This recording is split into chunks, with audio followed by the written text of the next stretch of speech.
Well, I think it's now my duty to cover the latest roller coaster news. And now today is a very exciting day because I have just seen the official test run footage of Wrath of Rakshasa, the new dive coaster coming to Six Flags Great America. And well, as you can hear by the sound of my voice, I'm still quite sick. I got a stuffy nose and a sore throat, but we can still make these videos. And well, I can already say it now, I think this dive coaster is going to be one of the best in the whole world. And then you might ask, why am I already saying this? Well, based on that first slow test run, I think the pacing on this roller coaster looks amazing compared to other dive coasters. And you must not forget the size, length and amount of inversion on this awesome dive coaster. So now I think it's time to quickly go over the stats of this awesome dive coaster. And Wrath of Rakshasa will actually have a very lengthy dive coaster layout coming in at 3,239 feet, and that is 987 meters. And as I've said before, this is one of the bigger dive coasters coming in at 180 feet in height, and that is 54.8 meters tall. And well, the drop is a bit shorter than that, coming in at 171 feet, and that is 52.1 meters. But the first drop is going to be a beyond vertical drop coming in at 96 degrees, and that is just awesome. And that also gives Wrath of Rakshasa the steepest dive coaster drop. And I might think that Wrath of Rakshasa will feature the best drop on any dive coaster in the world. The maximum speed on this coaster is 67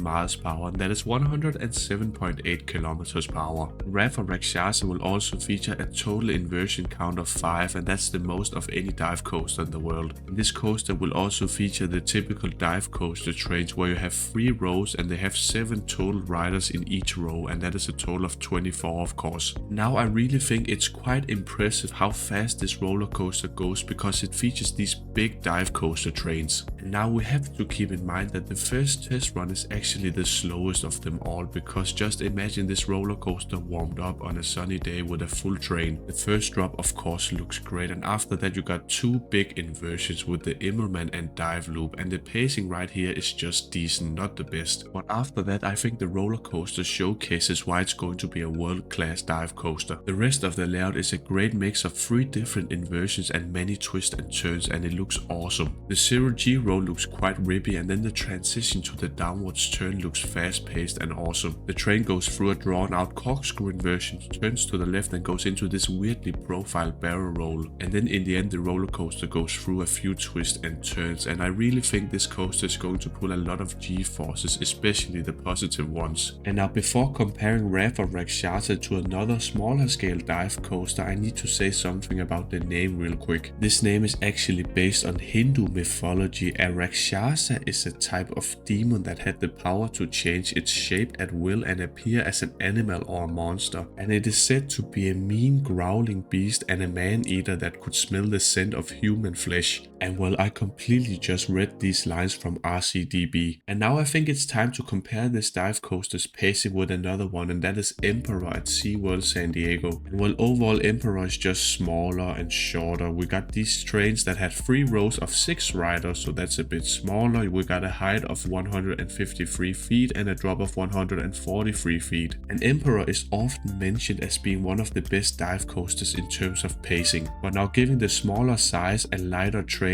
Emperor has the opportunity to be a bit faster in terms of pacing compared to Wrath of Rakshasa. But now if you look at the on-ride POV of Emperor, I can't really see the biggest difference in terms of pacing. And well, we have to keep in mind Wrath of Rakshasa is going to be bigger and the roller coaster trains are heavier, but I still think the pacing is going to be awesome. And now we're reaching the end of this video, and I'm going to make a prediction about Wrath of Rakshasa. And this is where I'm gonna say the following with confidence. Wrath of Rakshasa is easily going to be a top 3 dive coaster in the whole world. The only thing that can drag this experience down a bit is the vest restraints. My personal favorite dive coaster is actually Secret Busch Gardens Tampa, so let's see if this roller coaster can beat it. And now we've finally reached the end of this video. Please let me know in the comments below what you think of Wrath of Rakshasa. Will this roller coaster be mid, bad or great? And now please be sure to subscribe to the channel if you haven't already, because at the end of the day I'm always gonna say bye bye.